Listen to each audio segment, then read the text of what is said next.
Are you looking for an alpha male take on a beta game? Do I look like an alpha male to you?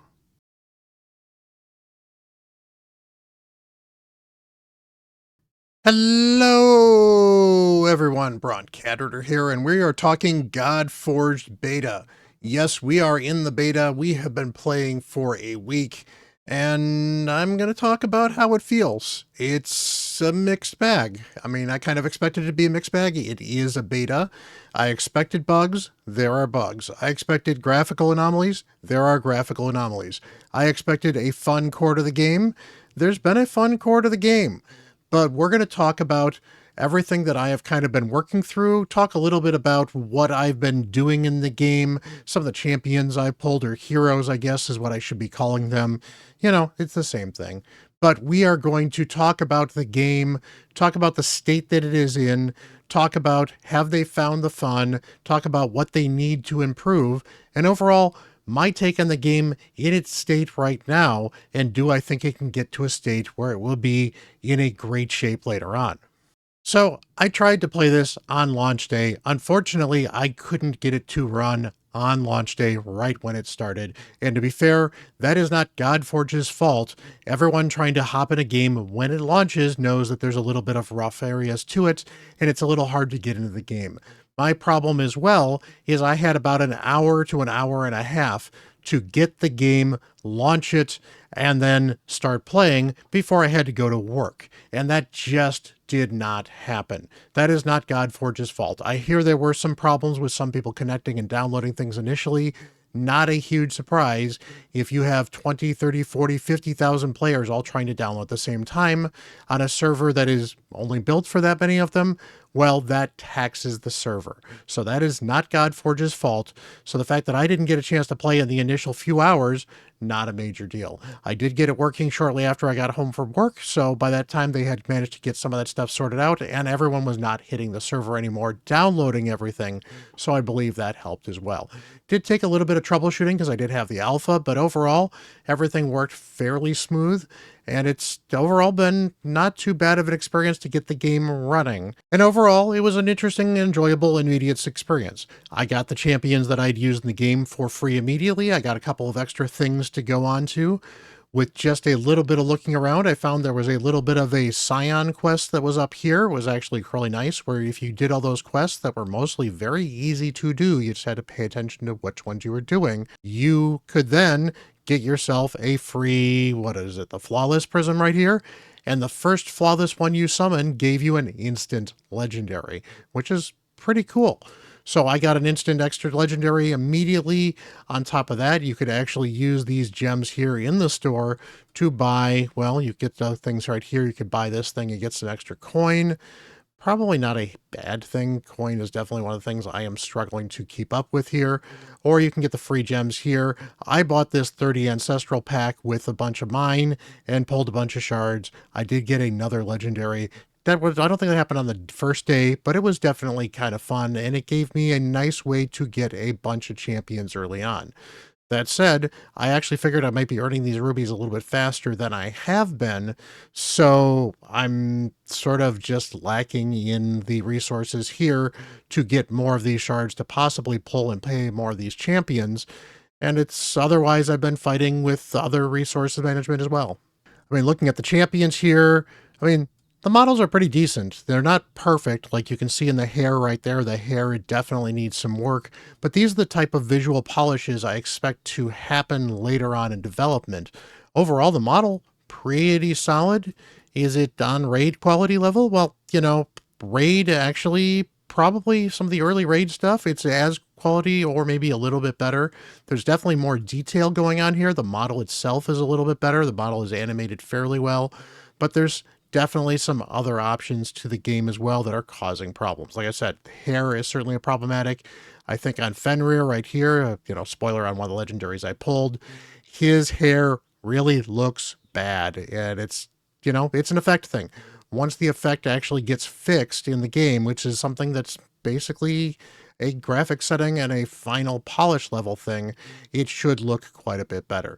So there's some stuff that they're still working on, but overall the game experience has been Not too bad, at least the initial stuff. I like the abilities here. The abilities, the fact that the ability multipliers are out here in the open to see some of these things are very, very nice. So you get a chance exactly how much damage you're going to do is very nice. Talks about attacks can't weak hit, definitely kind of helpful as well. Talk about the abilities here, and if I don't know what it does, I can click on it here and go here and see what it does. That's kind of nice. It's not perfect, but it's overall pretty easy to deal with as far as some of this initial stuff. Some of the champions are nice. A lot of the kits are definitely fun looking. Overall, there's a lot to think is positive about the game. That said, talking about some of the kits have been problematic, and that's been some of the experience that's been more frustrating than anything else. For example, Fenrir's kit right here. First of all, if I'm here in the info screen, I can see that this is Fenrir. The moment I go down to abilities, I no longer can see that this is Fenrir. That is a really weird oversight and very difficult when trying to navigate champions, because now that I navigate champions, it doesn't go back to the info. I don't know who most of these champions are because they're new to me, so it's hard to learn them when I don't have their name on the screen all the time. That is problematic for making guide videos, if I were making guide videos, because it's nice to have that there for just reference.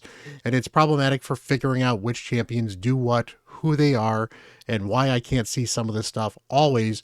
I don't understand. I think that's a horrible UI decision. And that's not going to be the first horrible UI decision here as well. Gear, another problem that I've had with gear. This is one of the things that's been more frustrating. I'm still getting myself familiar with what the top pieces can do. So what this top thing can have as far as the stats go, what the bottom pieces seem to be able to have just about any stat that is not the top stat, and that's fine.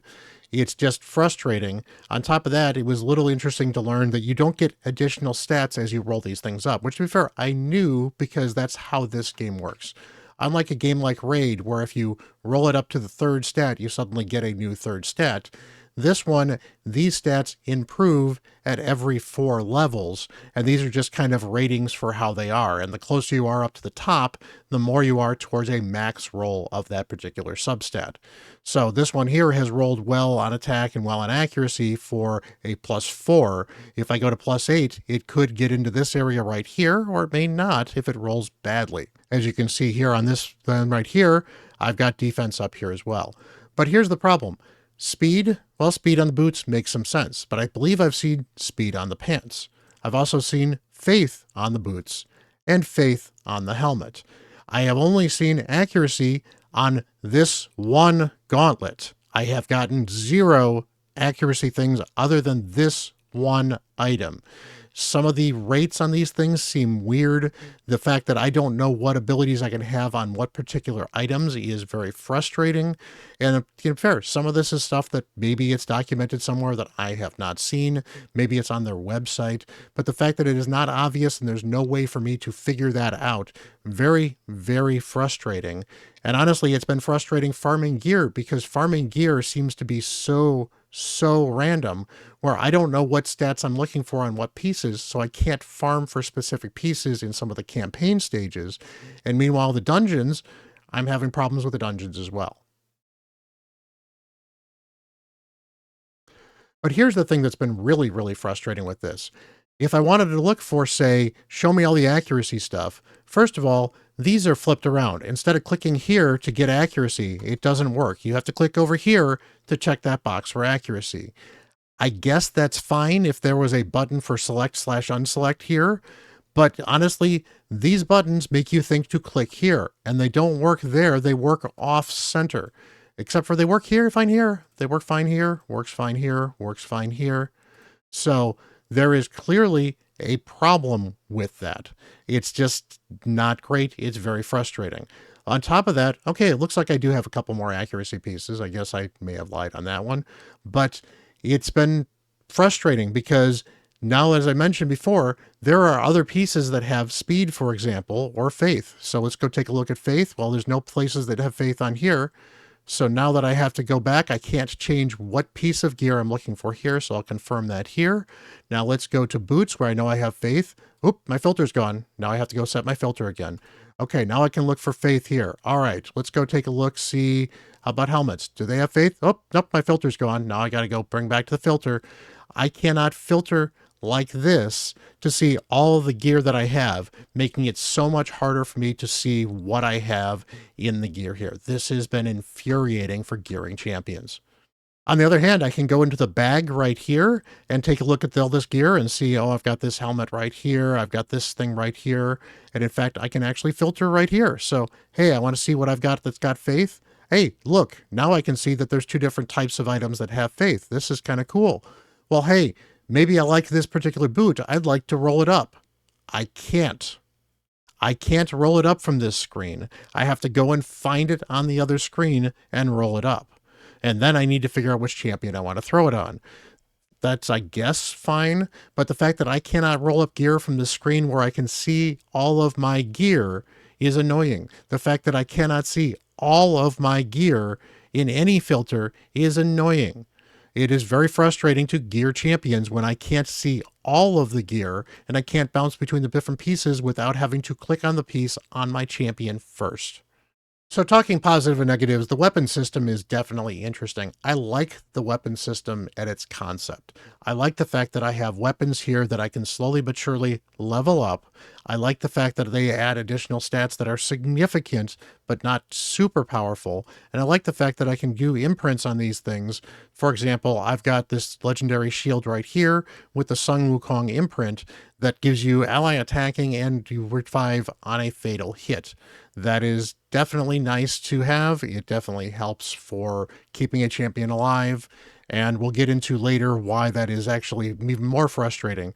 So basically, this champion doesn't die when they get hit. They get the immortal buff on that champion, so they basically get unkillable, preventing them from dying and giving them a chance to come back and, well, basically not die and do what they want to do. So I put it on my Reviver Healer, figuring that was one of the safest champions to put it on because they can always bring everyone else back. So, strategies like that, or being able to do things with the imprints here, for example, when this hero falls below 50%, puts a shield of 10% on them. Well, that's been helpful to keep my Fenrir alive because my Fenrir has been very squishy and he's been my big damage dealer. He also has a heal 10% of the damage inflicted to an enemy, so he basically has a little bit of a lifesteal or leech on him of some kind. Very, very helpful. And then the actual stats themselves, very nice. But again, these menus move around all over the place. Very frustrating, but again, that's a beta thing. Some of the menus moving around, that's easy to deal with. That's the sort of thing that just changes. Getting the stats you're looking for, that's fine. But some of these weapons can get different stats. Like this has got attack percent and speed. This has got HP and accuracy. This one's got HP and crit. And this one's got HP and crit damage. I don't know if every stat is random across all of these, or if these top stats are semi-fixed and semi-not. So there's no good way to see this either because there's no information screen that tells me that information. I guess that's a bit of a beta thing, but that's fine. One of the things that this brings into play that is very frustrating, however, is say I want to increase this weapon beyond a level 10, for example. This is now a 2-star weapon. Well, the reason this is a 2-star weapon is I got a duplicate of this weapon and I had to sacrifice it. So if I want to, for example, refine this weapon, I need to have another copy of the same weapon, or I guess something similar. And I do have a copy of this weapon, so I can actually revive this and increase this level as well. So I can refine this one to level 2. That's fine. That's actually very helpful. In fact, let's do that right now. But if I don't have a copy of this weapon, so that wasn't a weapon, I don't know what happened there, but okay, that was a weapon I'd rolled up for somebody else. So that was not this one here, that was this one here. Again, sometimes I think I'm clicking on something and then something else happens and I'm not really sure what's going on. So very, very frustrating to not always know. And now, of course, if I want to sacrifice that for this one, I can. But this one here, I don't have another weapon. I can't bring this weapon up level 10. So I literally cannot advance this weapon until I get multiple copies of this weapon. That means that there are rare weapons that are going to be better for you early on. And there are legendary weapons that if you can't get them particularly easily, you may never be able to bring above level 10. And I think that's a horrible, horrible system. Now, there might be other ways around this. I haven't seen them, however. The other thing is, in addition to this costing this gold right here, every single weapon upgrade also costs this whetstone material as well. That's, I guess, okay, but that means I have two different resources that I can be short of that can prevent me from upgrading a material, which means, of course, both of them end up becoming scarce because either I don't have this because I use this for everything, or I don't have this because I only use this for this and I just need to upgrade some weapons. That is very frustrating and honestly a very unfun system. And you're going to see this is going to come up multiple times where they have added additional materials to upgrade stuff.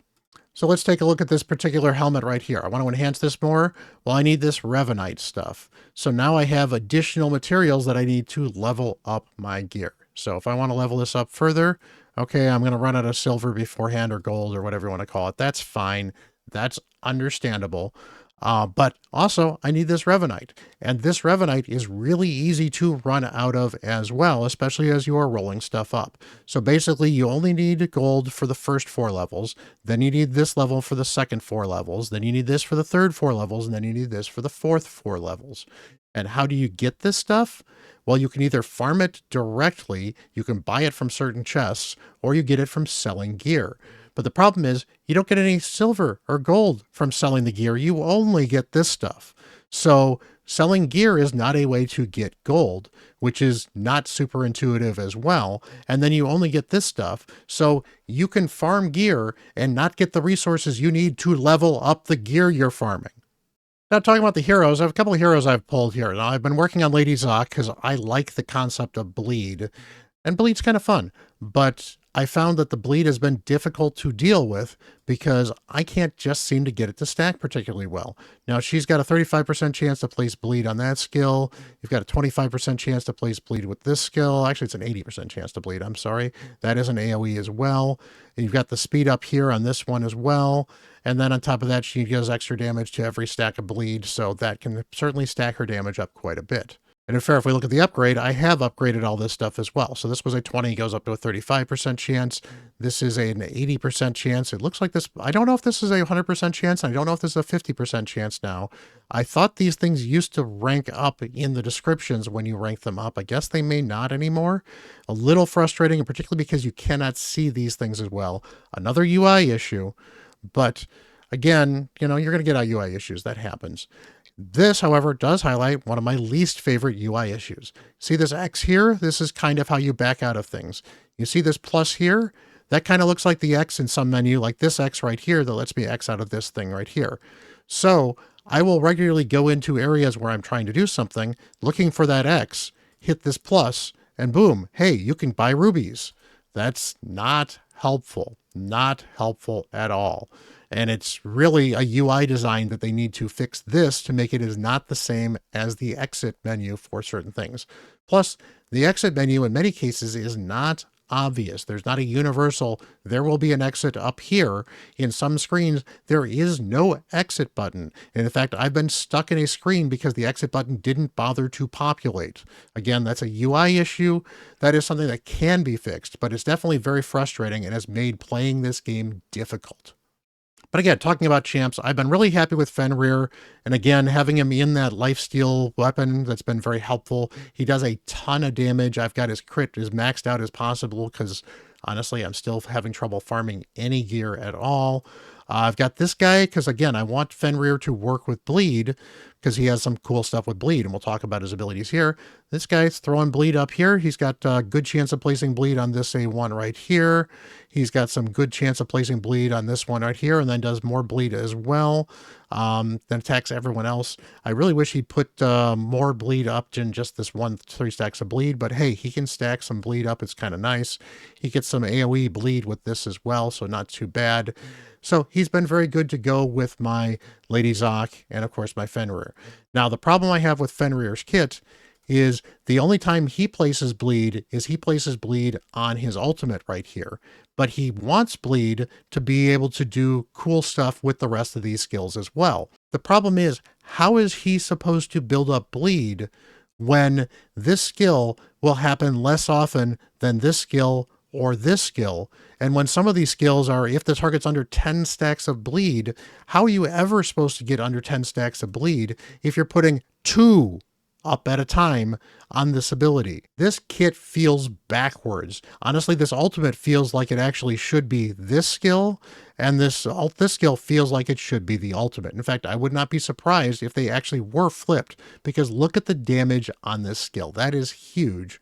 Versus this skill, well, I guess it's slightly better damage because it is a double hit with that, so I guess it does do the almost 700, but it's not that much more damage. It does place the bleed and puts the barrier on him as well, so he gets a bit of a shield, so that's not too bad. But it just feels like this kit is backwards, and that's not the only champion I've felt where this kits just don't quite feel right. I got this dude right here. I don't even know what his name is. Fujin. He is supposed to be a bit of a defense champion. So he's got the A1 here that's an AoE. I was like, oh, cool. AoEs, those are kind of nice for doing damage against the waves. Doesn't hit particularly hard, which is fine. Puts resistance down, probably helpful because I don't have a lot of accuracy. He apparently scales with somebody else called Rajan. I don't have a Rajan. That's fine. He's got an AoE right here that also puts Protect 2 on allies, so it's kind of an ally Protect here. Protect 2 puts 40% of the damage this unit receives instead. Puts the Stalwart, so they're immune to disable. And then the Ward decreases the damage received by 100%, so damage duration reduced when activated. So basically, he can put a ward on himself to reduce damage by himself for 2 turns when he takes damage from that Protect. But if he doesn't have Rajan, he only gets the Stalwart, and that's on all allies. This is kind of nice, but I found that honestly, the protection I'm getting from this is not very helpful. In fact, I honestly don't notice that this is ever up. My champions are still dying at the same rate, and I don't see him taking a lot of damage. So I wonder if Protect is not working properly. And then finally, he's got a transfer debuff from each ally of the hero, then attacks and transfer all debuffs from this hero to the target. It's okay. It's not great. I found that as a champion, I don't think he does anything. I found that he was less useful than rares at this level when I'm playing him against other bosses.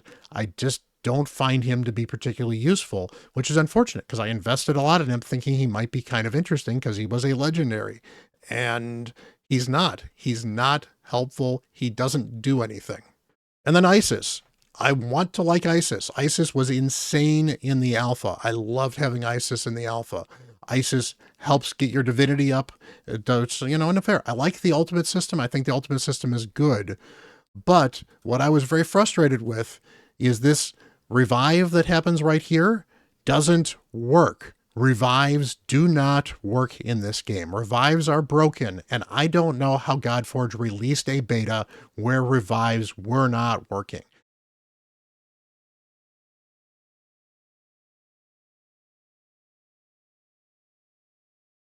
That is probably one of the worst decisions I have seen in a game like this, and that is very frustrating to me. No healing, don't get radiance, so this is a useless divinity for this champion because nobody gets revived. It doesn't do any additional healing either, which is actually kind of frustrating. I wish it also did additional healing, so if it revived all allies with 50% HP, otherwise healed everybody up to 50% HP if they were less than 50%, that would be great. It would make this feel so much better. And honestly, it's a good revive, though. It's one of the better revives in the game, if it worked. So we got the shield here, defense up, and the hero gains an extra turn. This actually works fairly well. The shield does do some good. It helps keep people alive. It does some extra healing. It's not too bad. The extra turn is kind of nice as well. And then the A1 has a chance to steal a random buff and then spread the buff to all allies. Kind of cool. Probably needs some accuracy, and honestly, I don't think I've built her with a ton of accuracy, so I wonder if that's not doing a lot. It does require the other team to be active, plus, since I've got that Sun Wukong thing where she is regularly joining the attacks and allies, it means that she is regularly trying to steal buffs and spread them to my team. That's actually kind of cool, so that's actually another thing I found kind of fun with her. So overall, I've actually been kind of enjoying Isis. She's also got this one here. The start of the hero's turn removes all debuffs and disables from the ally with the lowest HP and heals them by 10%. Unfortunately, I often found that the person with the lowest HP is not the one with some of these debuffs and disables. So it's a little bit of help, but it's not the most help in the world. So it's just kind of okay. I've seen better passives. I really wish she had a little more healing in her kit somewhere, or if this revived worked, which is kind of what I was looking for in the first place. And here's the thing. This is not the kit that I remember Isis for. I remember Isis doing all kinds of fun stuff with some Divinity as well. Maybe I'm remembering a different champion. I don't know. But this is not as good as I kind of expected her to be. The kit feels like it's not the same kit I kind of selected in the minigame. Now, I only pulled one legendary in the minigame, but I thought I got a different champion than apparently I did. But before that, let's talk about some of the other champions I've been using as well. I've been using her lately. This is Nissan, Mistress of Dreams. She's actually been extremely helpful because she has this mend on all allies, which is basically some healing. It's a, heal on your start of your turn. Nice there. She's got an AoE here.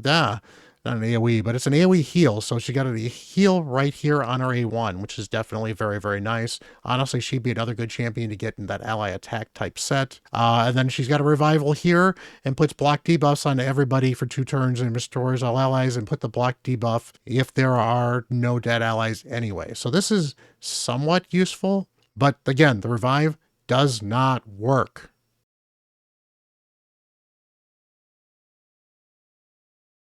And then, of course, we've got good old Dagonet right here. He's very, very accessible. Well, not very accessible because he's a void or purple, whatever that happens to be.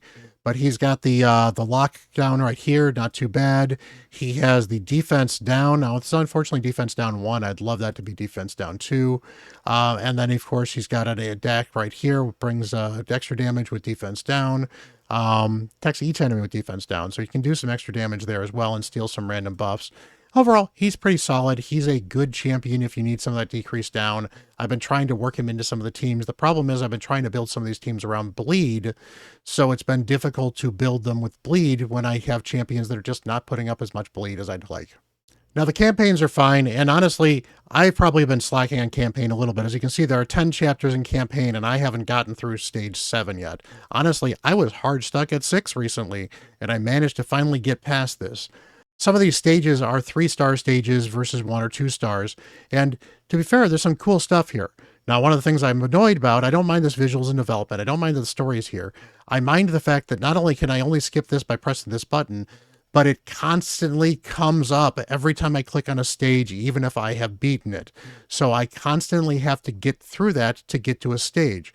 I understand the story's interesting, but there isn't a checkbox somewhere to say, don't show me the story if I've completed the stage.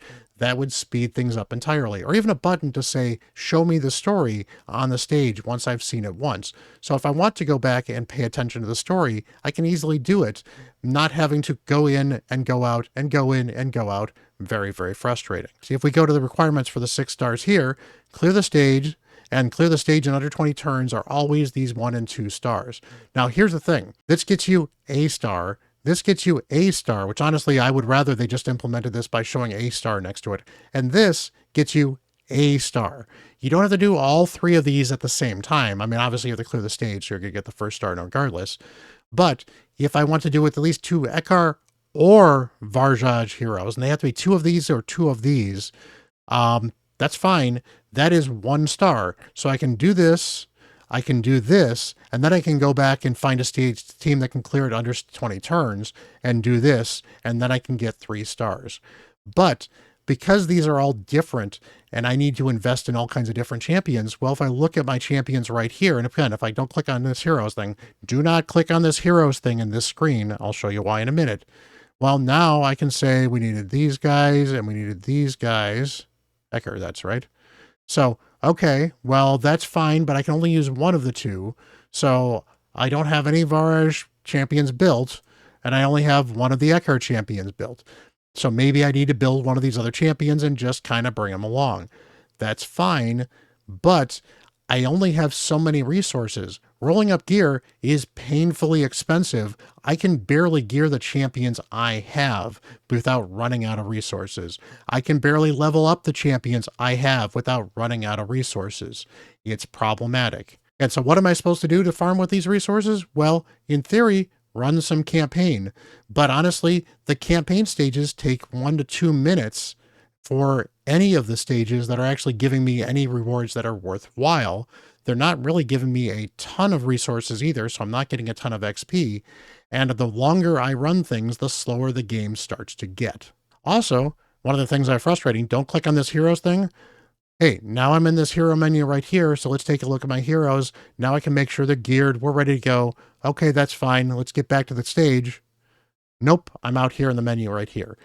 This is different because sometimes I end out in the Sanctum. Where I end up, I never know. It is very, very difficult to navigate in this game. And then, of course, we've got the dungeons right here. The dungeons are fine. Here's your ascension materials for the red champions, for the green champions, for the blue champions, for the purple champions. Here's armor set 1, here's armor set 2. I do like the fact that these armor sets here are better than the stuff in campaign, and it does not have the campaign stuff in these two. So kudos for them for getting that. As you can see here, it also says take you to stage, well, this says stage 6, this says stage 6, this says stage 5. If you'll notice, stage 5 is the one I haven't beat yet on this particular stage. This here does give me some of the materials I can use to build up and make more armor and level it up. Selling the armor doesn't give me this gold, so you only get the gold from running the stage in the first place. A little frustrating.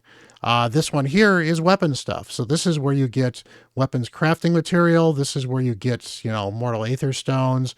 This is where you get the god steel to forge weapons as well. You can technically get other things as well in some of these. So if I look down, you can see what you can get at different stages. I cannot see beyond the stage I've got right now. Notice this one took me 7 minutes and 50 seconds. That's because this stage starts introducing problems, and it's a big problem. So if you go into this battle right here, what you'll notice starts happening is the game will actually start hitching here.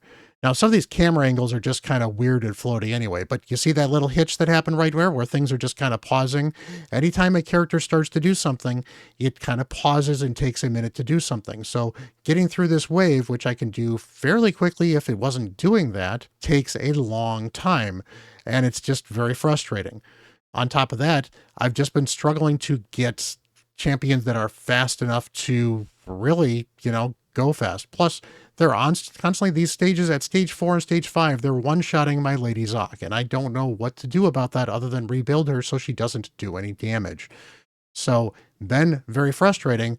It'd be fine if I had a reviver that worked, but I don't have a reviver that worked.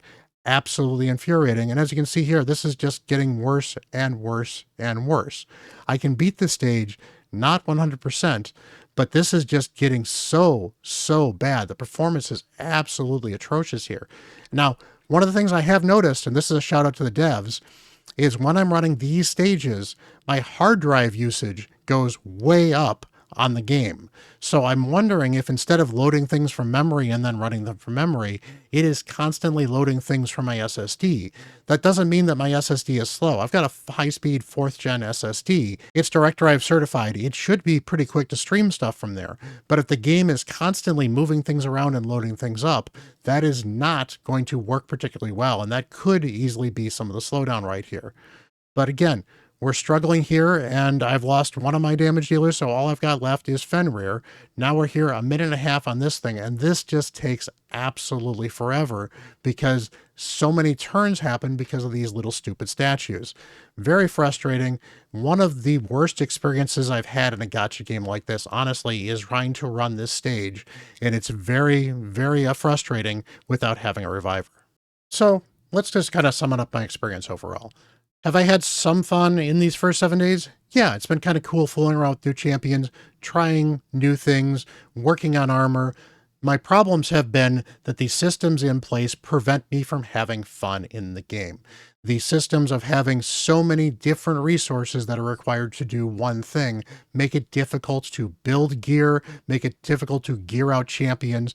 The fact that the game runs so incredibly slowly and I only get one piece of gear out of each run, well, that means that it is forever to actually farm stuff. And unfortunately, the game is not 100% stable. And again, this is a beta, so I can't expect it to be stable.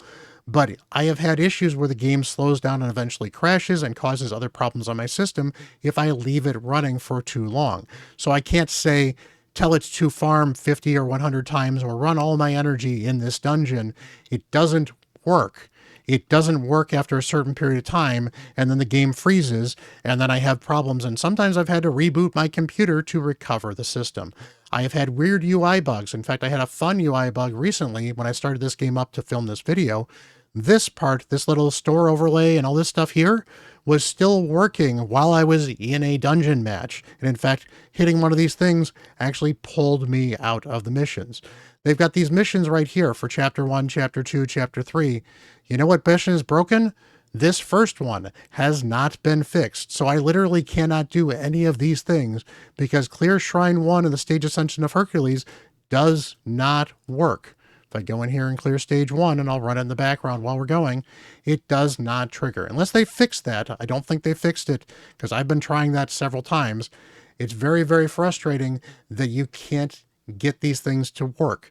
The fact that revives don't work and they release the game in this beta state is absolutely horrible. A really bad decision.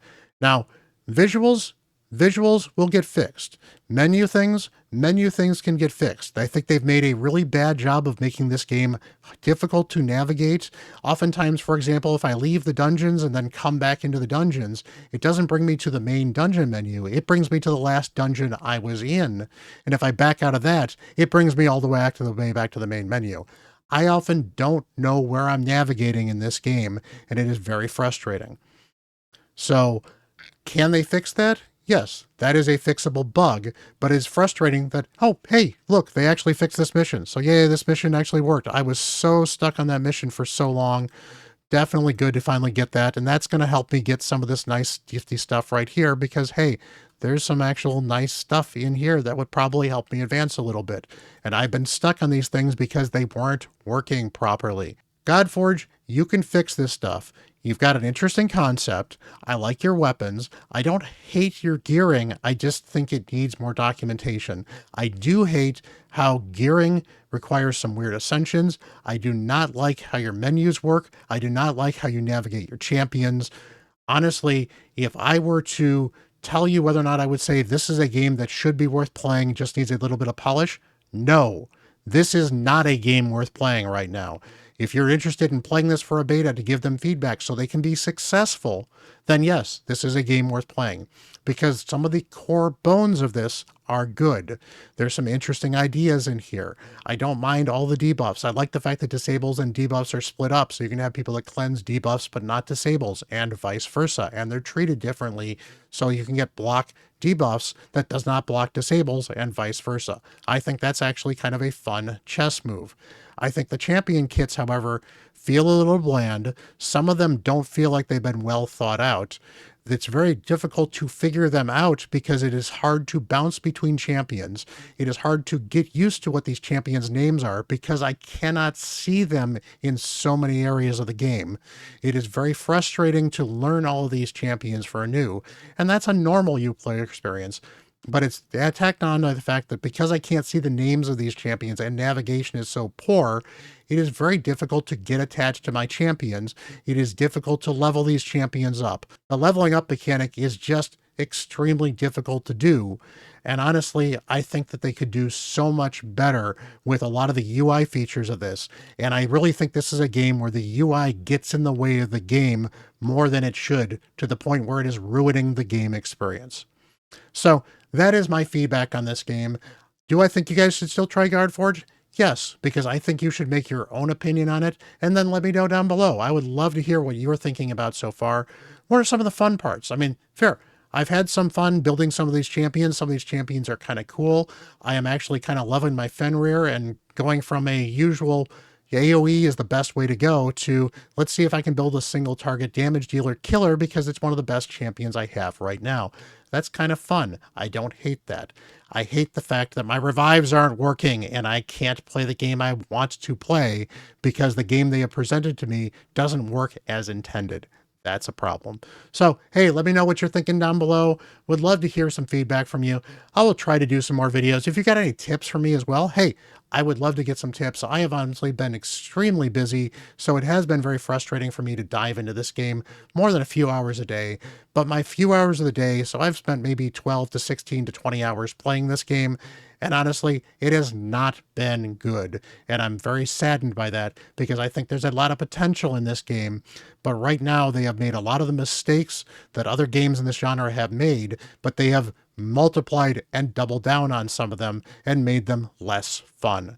So fix your game, fix some of these bugs, and start working on some of these UI decisions, because honestly, I think your UI needs to be redone from the ground up. So guys, hit that like button and hit that subscribe button if you want me to do some more content. I will try to do some more beta content. I will try to give it a second chance. I will try to push a little harder in some of this stuff. I will try to grind and leave this stuff and see if maybe that sort of changes my experience a little bit. But right now, I am super frustrated, and I'm super frustrated by some of the problems I've had simply getting the game to run well enough to be able to play.